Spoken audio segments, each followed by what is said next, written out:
is a superstar. I've been saying it for years. I keep telling everybody she's the Steph Curry of women's basketball, college or pro. She is a superstar. I had the pleasure of doing an event with her on campus at Iowa a few months ago. I went there for my man Mark Shapiro, and I had a blast. She and I were on a panel together.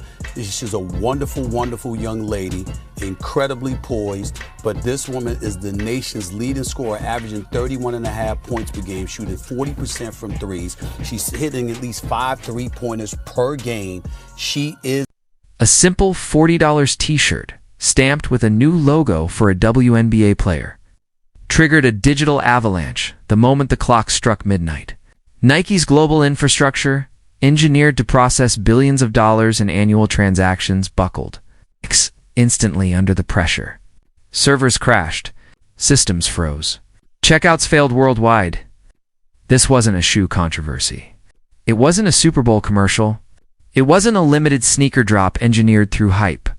It was something far more unprecedented, pure organic demand. Millions of fans flooded the site at once, all trying to claim a piece of a cultural moment that Nike itself had grossly underestimated. What unfolded wasn't merely a failed product launch, it was a $500 million chain reaction that exposed a massive miscalculation at the highest corporate levels. For decades, executives dismissed the commercial ceiling of women's basketball. In under a minute, that illusion collapsed. We got Caitlin Clark, amazing, logo threes and buzzer beaters. Now, you know, Caitlin Clark has been the talk of the town for the past, really this whole year, but really just heavy in the past 2 months, just because, you know, she's the best female college player of all time that's coming out of college type shit. Even though they lost in the championship, they are still just showing this girl's face. No hate, no love. I really like her game. I haven't seen too much of it. I've seen little clips and stuff, but I really haven't just sat there. Fans pleaded, speculated, demanded merchandise for Caitlin Clark, the breakout superstar widely dubbed the Steph Curry of women's basketball. She wasn't just popular. She was historic. The nation's leading scorer, draining 5 threes a game, playing with composure, confidence, and an unmistakable star aura. And yet nothing. This was the same company capable of engineering multi-million-dollar shoe launches in a matter of months. The same brand that prides itself on anticipating cultural moments before they arrive. Somehow, when it came to the most electrifying player the sport had seen in decades, Nike stalled. The delay became a mystery, then a frustration, then a glaring miscalculation. While Clark's profile exploded and demand grew louder by the week, Nike watched from the sidelines, leaving money and momentum on the table. For a brand built on capturing greatness in real time, the hesitation was baffling. telling y'all, wait till this girl gets to the WNBA. She is something special. Make no mistake about it. And I really, really, really am rooting for her. I really want to see her, again, have another shot at a national championship. She's my favorite player in women's basketball. At exactly 12 a.m. on a late September night, a minimalist Mark II interlocking C's hit the digital marketplace, priced at just $40 for adults and $35 for kids. Nike had produced 2 million units, a number that looked massive on paper. In reality, it was laughably, tragically insufficient. What was supposed to be a routine merchandise rollout for a global sportswear giant instantly spiraled into a worldwide spectacle. Servers buckled. Pages froze. Carts crashed. Social media ignited. This wasn't a launch. It was a cultural earthquake. A single logo exposed a demand Nike had fundamentally misunderstood, shaking the foundations of sports apparel history and signaling that women's basketball had crossed a point of no return. The conversation around greatness can have nothing to do with the conversation around being a cultural phenomenon. And now, there is no debate that Caitlin Clark has become exactly that. Think about it. The Nike historic shoe deal she just signed, she signed because companies like to make money, and they know they will make money. Because when Caitlin Clark walks into a coffee shop in the middle of nowhere, people recognize her. Because when you are on Saturday Night Live and every news and entertainment network along the way, not just sports networks, you've risen above the conversation about your play and you've become a cultural phenomenon. Within just 60 seconds, Nike's global infrastructure, engineered to handle the world's largest commercial events, crushed by more than 10 million simultaneous site visits. Before the system finally buckled, an astonishing 500,000 orders slipped through. Then everything went dark. Millions of fans were locked out.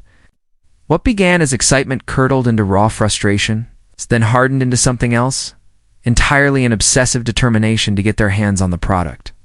Screens refreshed endlessly. Social feeds erupted. The frenzy fed itself. The world watched in real time as a WNBA player, barely 2 years into her professional career, generated consumer demand on par with the biggest male superstars on the planet. This wasn't hype. It wasn't marketing. It was organic, uncontrollable demand. A digital storm so powerful it exposed just how unprepared even Nike was for what women's basketball had become.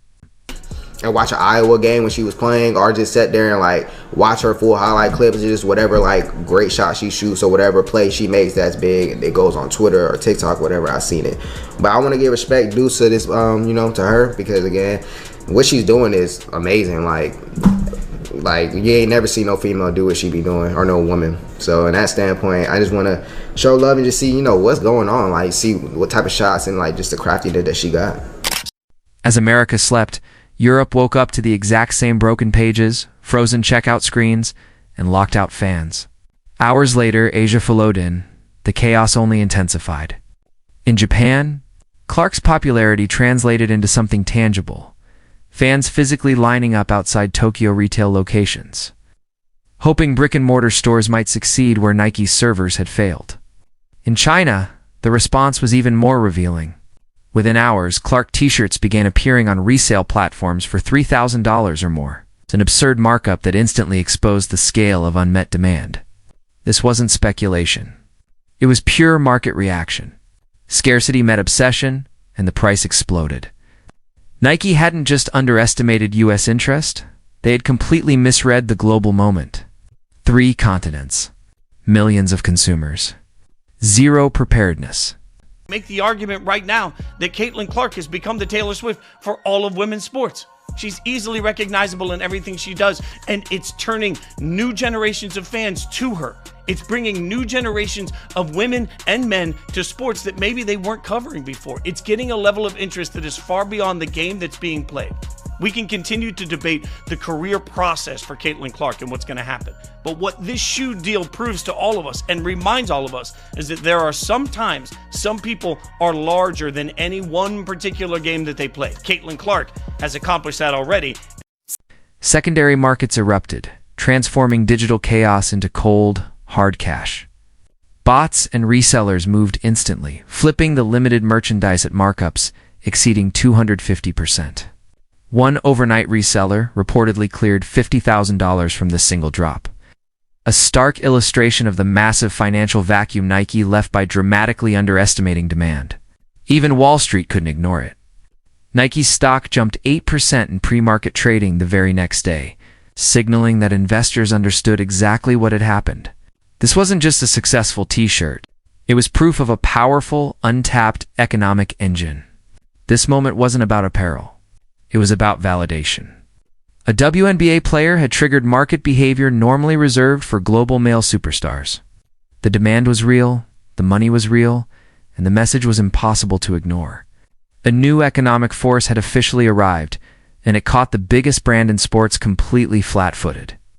Shoe is going to be a monster. It is going to be the most popular and the most important shoe that Nike has released, definitely since the LeBron shoe, and maybe even dating all the way back to the Jordan shoe. And in terms of sales, it is going to be off the charts. And just listening to Caitlin talk about the features that this shoe is going to have, it is going to be next level in terms of the evolution of basketball. Hashtags trended worldwide. Videos capturing crashed pages and failed checkouts racked up hundreds of millions of views within hours. What began as a simple t-shirt launch quickly transcended sports, morphing into a high-fashion moment, with Vogue and GQ weighing in on the phenomenon. The ripple effects were surreal. High school kids started trading the shirts for gaming consoles, concert tickets, and astonishingly, even cars. What was once basic apparel instantly became a symbol of status, identity, and cultural relevance. Matters on our team, no matter who you are, what your role is, and they buy into that, but they are not jealous of Caitlin because they know she works hard, harder than anybody. She's a goofy teammate. She shares the wealth. I mean, she gives Nike gear out like it's candy and Bose headphones and those type of things. So, I mean, she's a person that endears herself to you. She gives credits to her teammates as soon as she can. And, you know, when her spotlight shines, it shines on all of us, and we're all happy about that.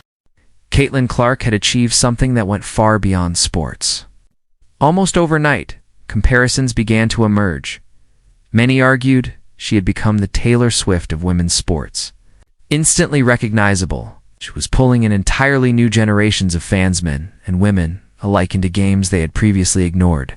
Her influence transcended the court. Clark was no longer just an athlete. She had become a bona fide cultural phenomenon, a figure whose presence alone reshaped attention, conversation, and commerce. The moment made one truth impossible to deny. Some individuals grow larger than the sport itself.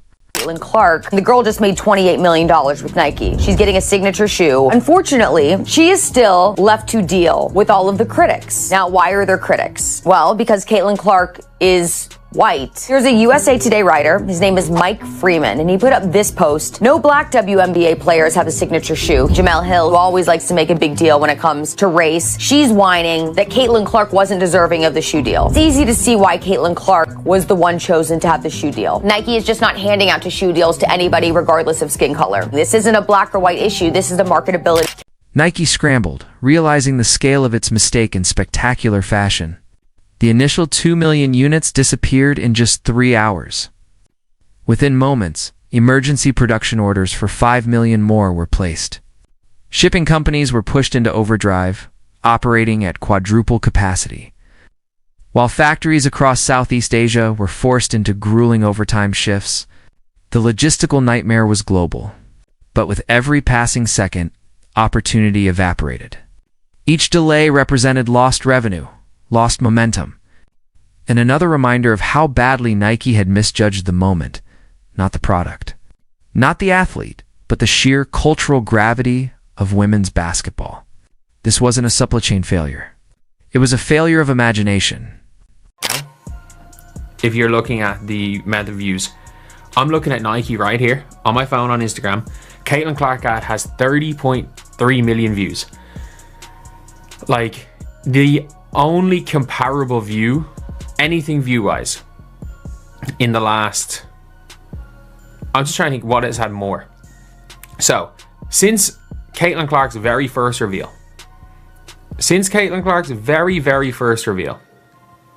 22.4 million views. Between the Caitlin Clark logo reveal and this Caitlin Clark video.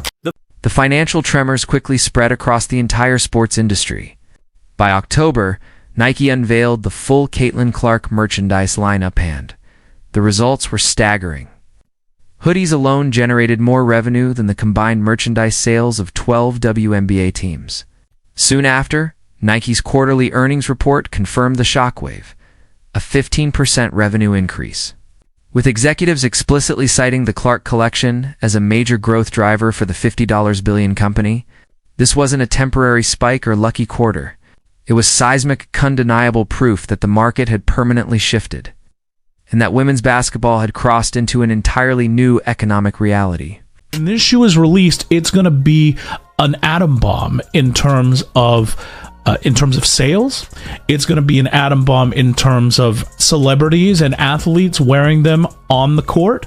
We've already seen that her CC colorways of the Kobe's are the most popular colorways that are being worn on WNBA and NBA courts right now.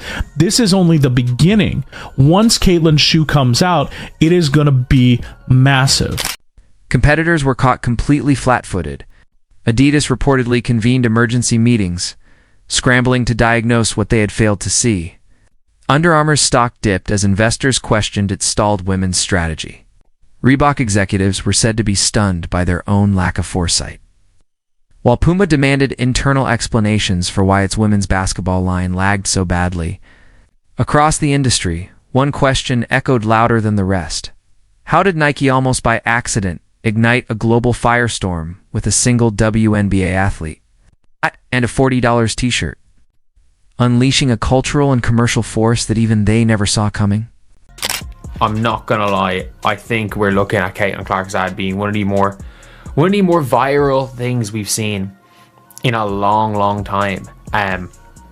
Like if you look at the Instagram post on Nike, as far as I'm aware, the Instagram post has like 30 million views, which is, again, absolutely bonkers.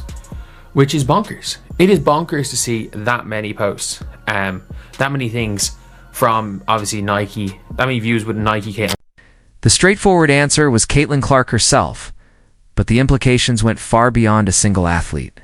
Her impending signature shoe was already being predicted as an atomic bomb in sales, potentially Nike's most important basketball release since LeBron, and perhaps even rivaling the early Jordans. Clark has spoken openly about the design features she wants in her shoe. They signal a next-level evolution in basketball footwear. This is no longer just about one player. It represents a fundamental redefinition of what investing seriously in women's sports can produce, pushing commercial and cultural boundaries that were once considered impossible. If you are hoping to get your hands on the Caitlin Clark version of Nike's Kobe Bryant sneaker, you're out of luck. They are out of stock. The WNBA star teamed up with Nike for a player edition of the Kobe 5 Pro Tro, decked out in Indiana Fever colors. You see them on your screen. They dropped at 10 a.m. Monday, and they sold out before 11 a.m. In fact, overnight, the entire WNBA felt the seismic shift. Established stars like Sabrina Ionescu, Aaliyah Boston, Deja Wilson, all witnessed the moment the rules changed forever. Caitlin Clark's logo didn't just sell merchandise, shattered ceilings, erased old rivalries, and redefined the financial potential of women's basketball. From that point forward, no contract negotiation would exist in a vacuum. Clark's launch numbers became the new benchmark. Every media rights discussion, every sponsorship pitch, every valuation model would now point back to that moment of explosive demand. The league didn't just gain a superstar, it gained a new economic reality that will shape its future for decades. the $190 kicks are already showing up on the secondary market at close to double the retail price. Asterisk, the shockwave went far beyond money. This was psychological, cultural, existential. Nike's rivals were forced to confront an uncomfortable truth. Women's basketball wasn't failing, it had been ignored. For decades, the industry underestimated it. Caitlin Clark didn't create demand. She revealed it. This moment validated generations of athletes who were told their sport didn't sell. Their audience wasn't there, and their ceiling was limited. Clark's explosion wasn't about one player. It echoed through every locker room, every underpaid contract, every team denied real marketing support. The issue was never interest. It was belief. Predictably, controversy followed. Critics argued that Clark receiving a signature shoe exposed racial inequities in the league, but the market answered faster than any debate could. This wasn't identity politics. It was undeniable demand. Nike didn't choose Clark. Millions of consumers did. That logo wasn't apparel. It was proof. Proof that women's sports can dominate culture, crash systems, and force corporations to rewrite strategy. When elite talent finally meets real investment on a global stage, the result isn't incremental, it's explosive. By the end of the month, the verdict was final. $500 million. Global sellouts. Stock surges. Broken servers. A permanent shift in valuation models. A reported $28 million deal. A signature shoe. A t-shirt turned into a revolution. Behind the scenes, panic set in. Brands stopped asking if women's basketball could sell and started asking how fast they could attach themselves to it. Agents stopped negotiating hypotheticals and started presenting data. The ceiling wasn't raised, it was exposed as fake all along. Media executives abandoned highlight tapes for analytics dashboards. Engagement curves. Resale markets. Regional demand spikes. Because when one athlete generates this level of commercial gravity without championships or decades of branding, the rules change. Broadcast rights are no longer about ratings. They're about ecosystems. Inside Nike, the realization was brutal. The company hadn't failed technologically. It had failed philosophically. Women's basketball was never assumed to be capable of success. And once that assumption collapses, there's no going back. Even the counterfeit market confirmed it. Fake merch doesn't flood the streets unless demand is uncontrollable. When Clark's Player Edition Kobe sold out instantly and doubled in resale, the message was undeniable. This wasn't women's basketball. This was pure commerce. This wasn't an ending. It was an opening. Women's basketball isn't requesting attention anymore, it's seizing it. One crash server at a time. Caitlin Clark didn't just arrive. She exposed how long the world had been late.